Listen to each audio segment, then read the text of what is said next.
The day Margaret Collins lost everything wasn't the day her father died.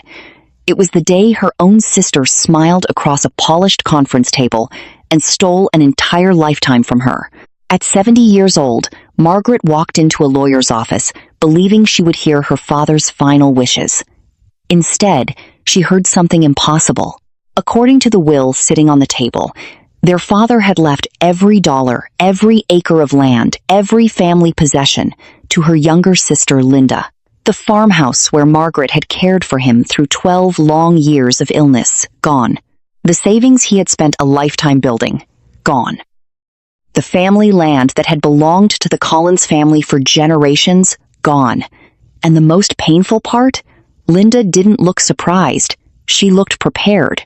While Margaret sat frozen in disbelief, her sister calmly signed papers, collected keys, and walked away with an inheritance worth millions. Within weeks, Margaret was forced out of the only home she had known. At 70 years old, she packed her life into a few worn suitcases and drove to the one property nobody wanted. An abandoned lakeside house, a forgotten place rotting beside dark water, the house their father had not visited in decades. The house Linda had refused to claim. The house everyone in town believed was worthless. But 3 months after moving in, while repairing a broken wall in the attic, Margaret found a rusted metal box hidden beneath loose floorboards. Inside were yellowed letters, old property records, a small brass key, and a sealed envelope carrying 7 words that made her hands begin to shake. Open only if my final will disappears. In that moment, Margaret realized something terrifying. Maybe her father had never abandoned her. Maybe someone had buried the truth. And maybe the woman who stole everything had made one fatal mistake, because hidden inside an abandoned house by the lake was a secret powerful enough to destroy a lie that had survived for years. A secret that would drag 2 sisters into a courtroom battle, expose a family betrayal no one saw coming, and reveal what their father had truly wanted before he died. Tonight's story is not just about inheritance. It's about greed. It's about family. And it's about how the truth can remain buried for years, only to rise when someone is finally brave enough to start digging. For most of her life, Margaret Collins believed that family was the one thing money could never destroy. She had spent 70 years proving it. Long before lawyers, wills, and courtrooms entered her life, there had only been a small family farm on the edge of Willow Creek and 2 sisters who once shared everything. Margaret was 7 years older than Linda.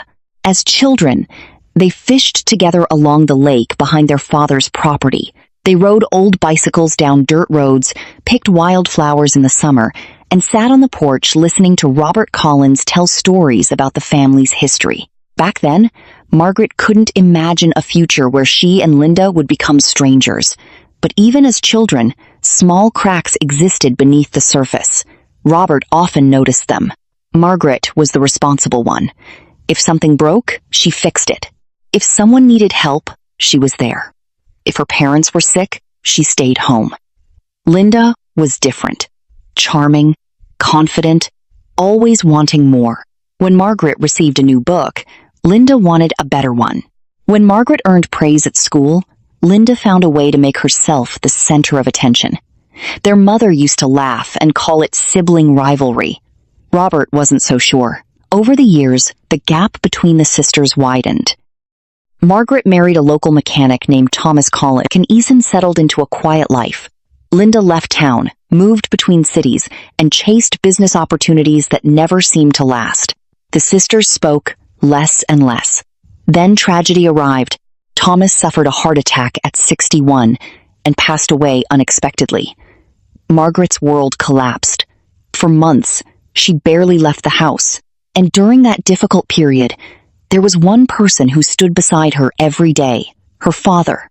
Robert was already in his 80s by then, but he drove across town every morning to check on her. Sometimes he brought groceries. Sometimes he simply sat beside her on the porch. Years later, Margaret would remember those quiet afternoons more clearly than anything else, because they became the foundation of a promise she never broke. When Robert turned 82, his health began to fail. Arthritis made it difficult for him to walk. His eyesight weakened. Simple tasks became exhausting. Doctors suggested assisted living facilities. Linda immediately agreed. "It's the practical choice," she said during a family meeting. "He'll have nurses. He'll be taken care of." But Margaret noticed something her sister didn't. Every time the nursing home was mentioned, Robert became silent. One evening, after Linda left, Robert finally spoke. "I don't want to spend my last years surrounded by strangers." Margaret looked at him. "What do you want, Dad?" He stared out the window for a long time before answering. "I want to stay home." That was all he said, but it was enough. The next morning, Margaret made her decision. She moved into her father's house. For the next 12 years, she became his caregiver. She cooked every meal, managed every medical appointment, handled every prescription, paid bills, cleaned the house, helped him dress on difficult days, sat beside him during long nights in hospital rooms. There were birthdays she missed, vacations she never took, friends she gradually lost touch with, yet she never complained. Not once. Because Robert wasn't simply her father, he was family, and family mattered.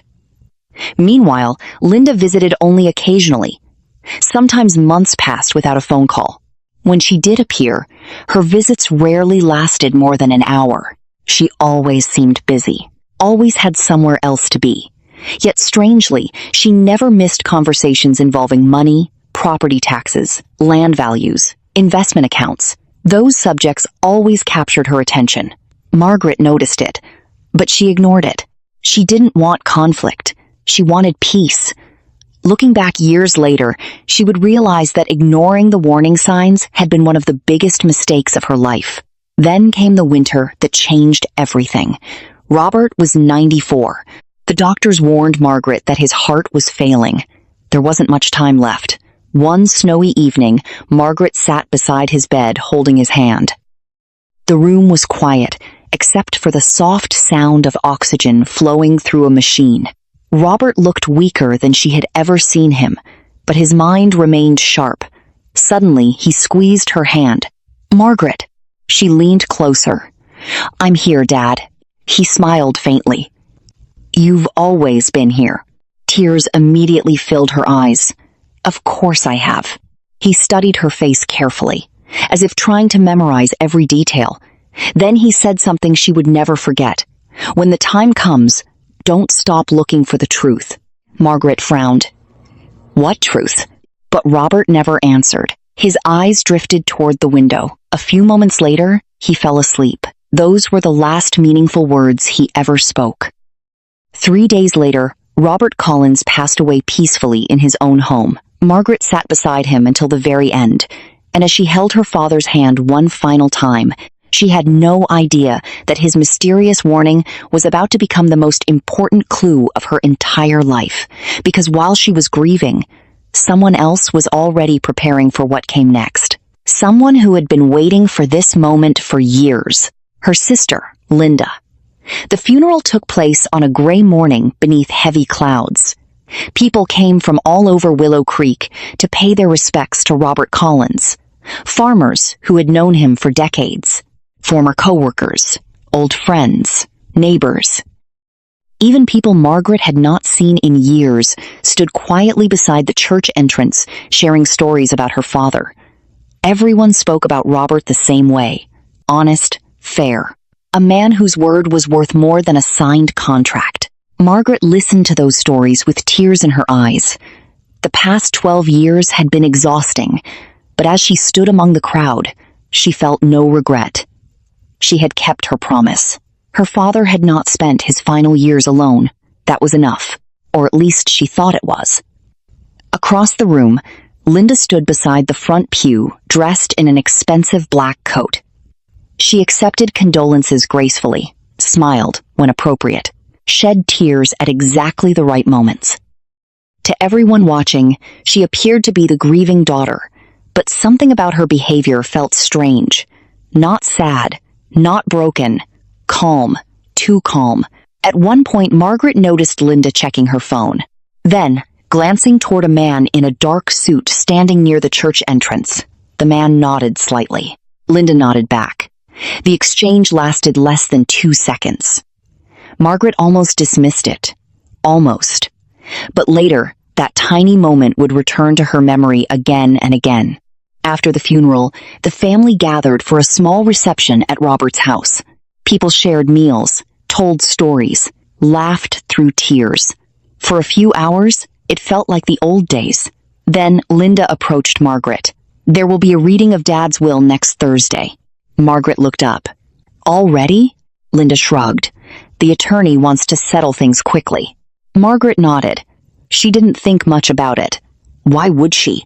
Her father had always been organized. Besides, she wasn't thinking about inheritance. She was thinking about grief, about the empty chair at the dinner table, about the silence that now filled the house, about the fact that tomorrow would be the first day in 12 years that she wouldn't need to prepare breakfast for her father. The following Thursday arrived cold and rainy. Margaret drove into town and parked outside the office of Harrison and Cole Legal Services. The building was small but respected. Robert had used the firm for years. Inside the conference room sat 4 people: Margaret, Linda, attorney Richard Cole, and a legal assistant taking notes. After a few formalities, Richard opened a file folder. The room became silent. Margaret folded her hands and waited. Then Richard began reading. At first, everything sounded normal.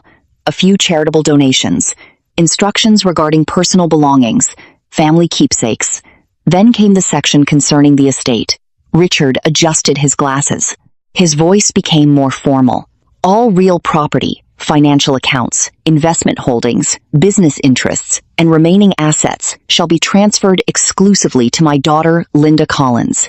For a moment, Margaret thought she had misheard. The words didn't make sense. She stared at the attorney, then at Linda, then back at the document. What? Nobody answered immediately. Richard cleared his throat. The estate has been assigned solely to Linda Collins. Margaret laughed softly, not because anything was funny, because her mind refused to process what she had heard. There must be some mistake. Richard looked uncomfortable. "I'm afraid there is no mistake." Margaret turned toward her sister. Linda remained completely calm. No surprise, no confusion, nothing. Almost as if she had already heard every word. Margaret felt a cold sensation move through her chest. "You're telling me Dad left me nothing?" Richard hesitated. "There is a provision granting you temporary residence rights for 30 days. 30 days, 12 years of caregiving, 12 years of sacrifice, reduced to 30 days. The room suddenly felt smaller, harder to breathe in. Margaret looked directly at Linda. "You knew about this." Linda crossed her arms. "The will speaks for itself." "No." Margaret's voice trembled. "You knew." Linda's expression hardened. "Be careful what you're implying." Margaret felt anger rising for the first time in years. My father would never do this. Apparently he did. The words landed like a slap. For several seconds nobody spoke. Then Richard pushed the document across the table. The signature at the bottom appeared genuine. The witnesses seemed legitimate. The notarization looked official. Everything appeared legal. Everything. And yet something felt terribly wrong. Margaret remembered the final conversation with her father, his weak voice, his tired eyes, the strange warning he had given her. Don't stop looking for the truth. At the time, she hadn't understood what he meant. Now those words echoed loudly inside her mind. Still, she had no evidence, no proof, only instinct. And instinct meant nothing in a legal office. Over the next several weeks, events moved with shocking speed. Linda wasted no time. Properties were transferred. Bank accounts were frozen and reorganized. Investment portfolios changed ownership. Documents appeared. Signatures appeared. Approvals appeared. Everything happened so quickly that Margaret felt as if she were watching her life disappear through a window she could not open. Then came the final blow. A certified letter arrived in the mail. Margaret opened it at the kitchen table. Her hands shook as she read. The message was brief. According to the estate settlement, she was required to vacate the family home within 30 days. 30 days. The house where she had grown up. The house where her mother had baked birthday cakes. The house where her father had spent his final years. The house where she had devoted 12 years of her life caring for him. Gone. That evening, she sat alone on the porch long after sunset. The air was cold. The world was quiet. For the first time since Robert's death, she allowed herself to cry. Not because of the money, not because of the property, but because she felt abandoned, betrayed, erased, as if the last 12 years had never happened. And somewhere across town, Linda was already celebrating her victory. What Margaret didn't know was that her sister had overlooked one small detail, one property, one forgotten place. A crumbling lakeside house that had remained untouched for decades. A house so insignificant that Linda never bothered to claim it. A house filled with dust, silence, and secrets waiting to be found. 30 days later, Margaret Collins loaded the last of her belongings into her aging station wagon. The house was almost empty now. The walls that had once held family photographs stood bare. The kitchen where she had cooked thousands of meals for her father looked cold and unfamiliar. Even the air felt different, like the house no longer belonged to her. Perhaps it never had. At least, according to the documents Linda now controlled. Margaret stood in the doorway for a long moment. Her eyes moved slowly across each room. The living room, where her mother used to read novels on rainy afternoons. The dining table where Christmas dinners had once filled the house with laughter. The hallway where she and Linda had raced as children. Every corner carried a memory, and every memory hurt. Finally, she picked up her suitcase and walked outside. She locked the front door for the last time. Then she placed the key in an envelope addressed to Linda. No note, no message, nothing left to say. As she drove away, she refused to look back, because if she did, she wasn't sure she could keep driving. The Lakeside house sat nearly 20 miles outside Willow Creek. Most people in town barely remembered it existed. The property had belonged to Robert long before Margaret was born, back when the lake attracted tourists every summer, back when families rented cabins and spent weekends fishing along the shore. But those days had disappeared decades ago. The tourists left. Businesses closed. The area slowly faded into obscurity, and so did the house. Margaret arrived shortly before sunset. The sight waiting for her nearly made her turn around. The old wooden structure leaned slightly toward one side. Paint peeled from the exterior walls. Several windows were cracked. The porch sagged under years of neglect. Tall weeds surrounded the property. Tree branches hung low across the roof. The place looked abandoned, because it had been. For more than 20 years, Margaret stepped out of the car and stared at the house. A cold wind rolled across the lake. The water stretched endlessly into the distance, dark, silent, lonely. For the first time since leaving town, she felt completely alone, not just physically, emotionally. At 70 years old, she was starting over from nothing. Most people her age were surrounded by grandchildren, retirement plans, comfort, security. Margaret had a leaking roof and a suitcase. She laughed softly. The sound surprised even her. There was something absurd about it all. A month ago, she had lived in a comfortable family home. Now she was standing in front of what looked like a haunted cabin from an old movie, but there was nowhere else to go. So she picked up her bags and walked inside. The front door groaned loudly as it opened. Dust floated through the air. The smell of old wood and dampness filled every room. Sheets covered forgotten furniture. Spiderwebs stretched across corners. A grandfather clock stood silent against one wall. Margaret slowly moved through the house. The furniture remained exactly where it had been decades earlier. An old sofa, a wooden rocking chair, a bookshelf filled with faded novels. It felt as though time had stopped. As though someone had simply walked away one day and never returned. Then she noticed something. The fireplace mantel still displayed a photograph. She stepped closer. It was a family picture. Robert, Margaret, Linda, and their mother, all smiling beside the lake. Margaret picked up the frame carefully. The photo had been taken nearly 40 years earlier, back when everyone still spoke to one another, back before greed poisoned everything. A tear rolled down her cheek. For several minutes, she simply stood there holding the photograph, remembering missing people who no longer existed. Not because they had died, but because they had changed. The first weeks were difficult. Every day brought new problems. The plumbing barely worked. The electricity failed constantly. Rain leaked through the roof. The furnace groaned like an injured animal whenever temperatures dropped. Several times, Margaret wondered whether she had made a terrible mistake. But each morning she forced herself to continue. She cleaned, repaired, painted, organized.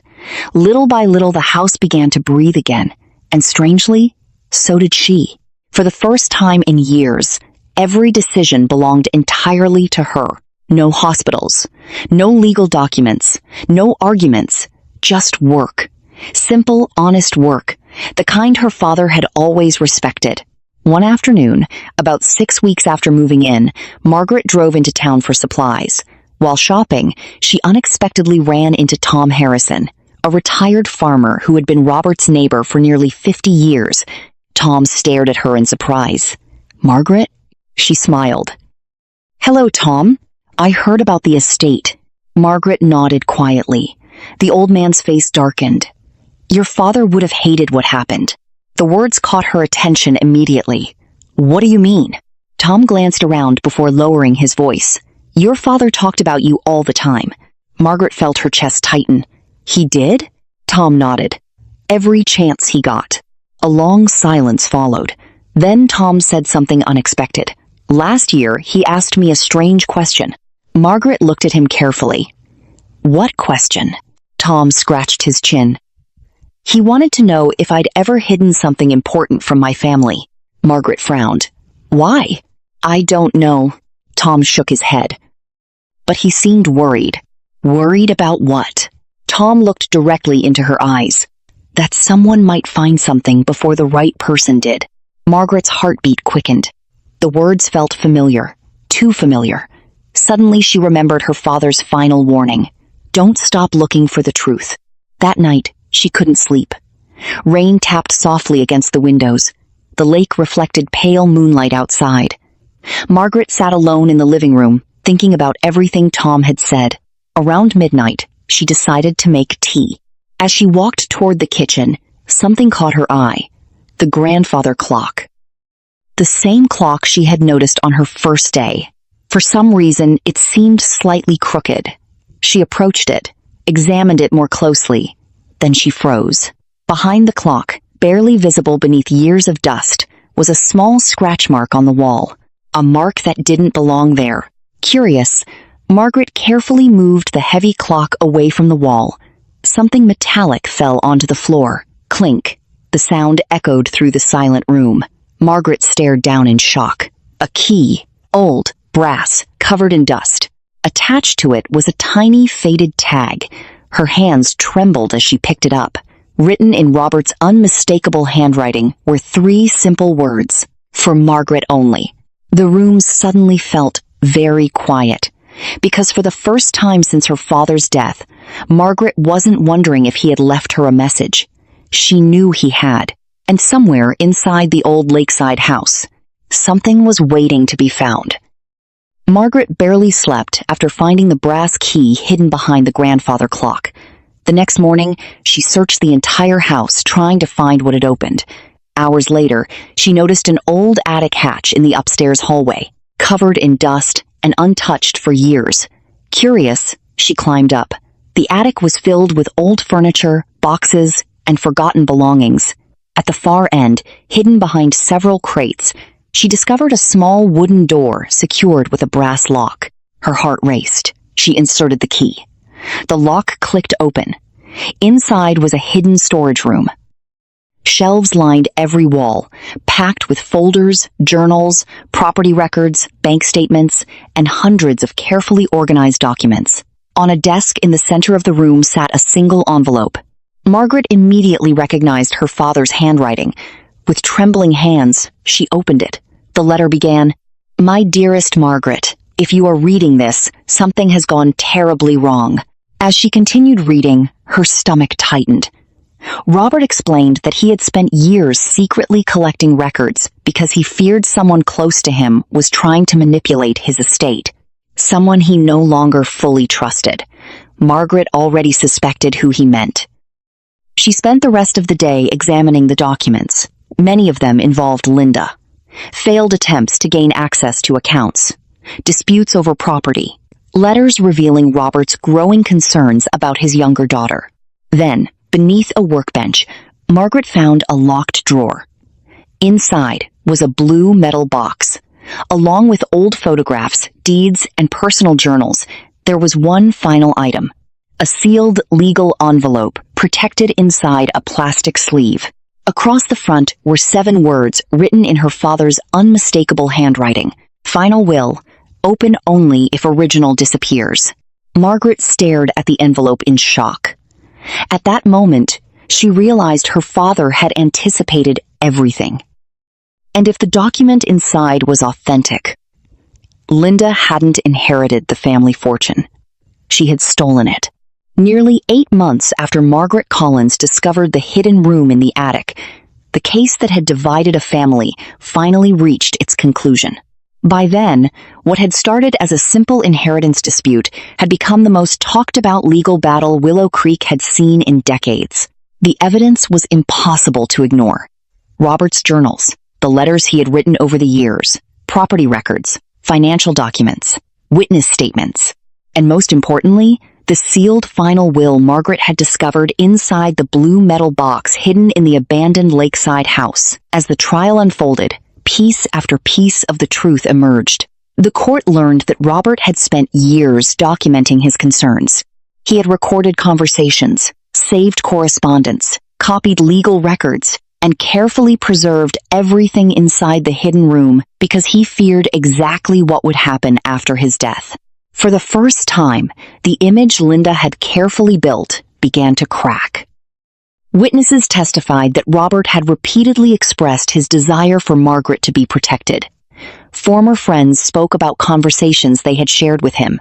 Even the retired notary who had witnessed the signing of the final will appeared in court and confirmed its authenticity.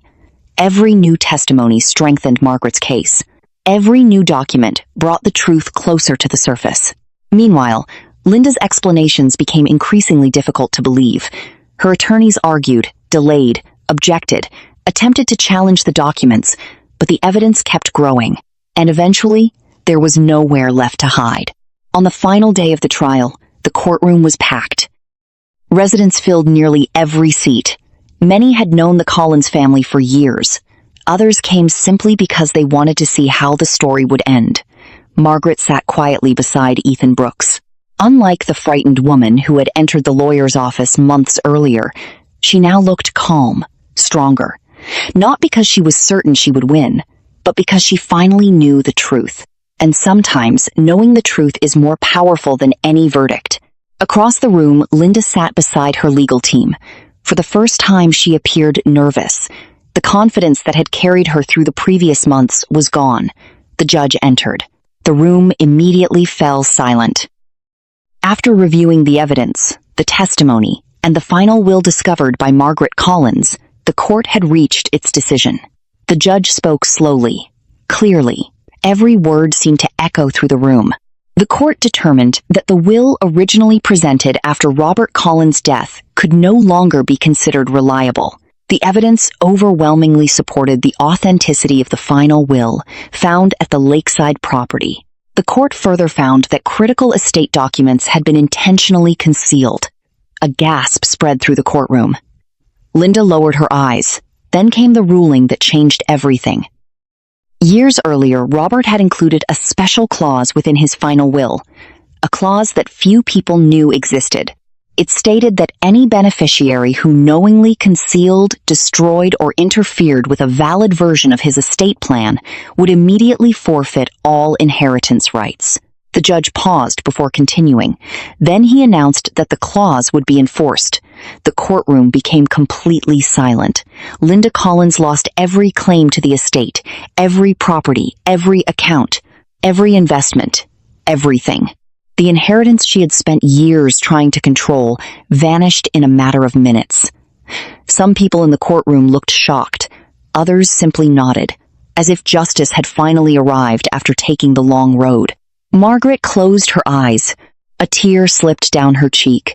Not because she had won, not because of the money, but because, for the first time since her father's death, she felt his presence again.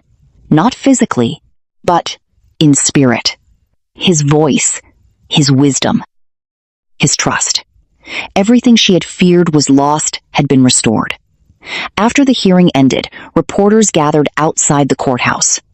People wanted statements, reactions, comments about the outcome. Margaret politely declined. She had no desire for revenge, no desire to humiliate Linda. The court had already done what needed to be done. Some victories are loud, others are quiet. This one felt quiet, and that was enough.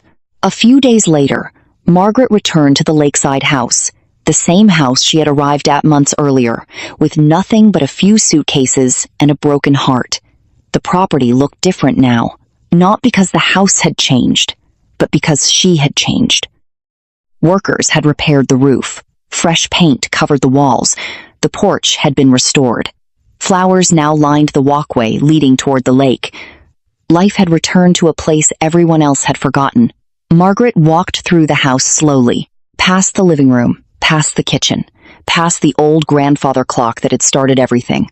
Finally, she climbed into the attic. The hidden room remained exactly as it had been.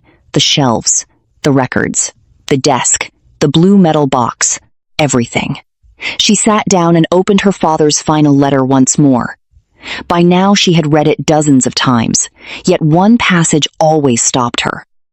If you are reading this, it means I can no longer protect you myself. But remember this, Margaret, the truth has a way of surviving, even when people try to bury it. Thank you for watching my video. Don't forget to subscribe my channel.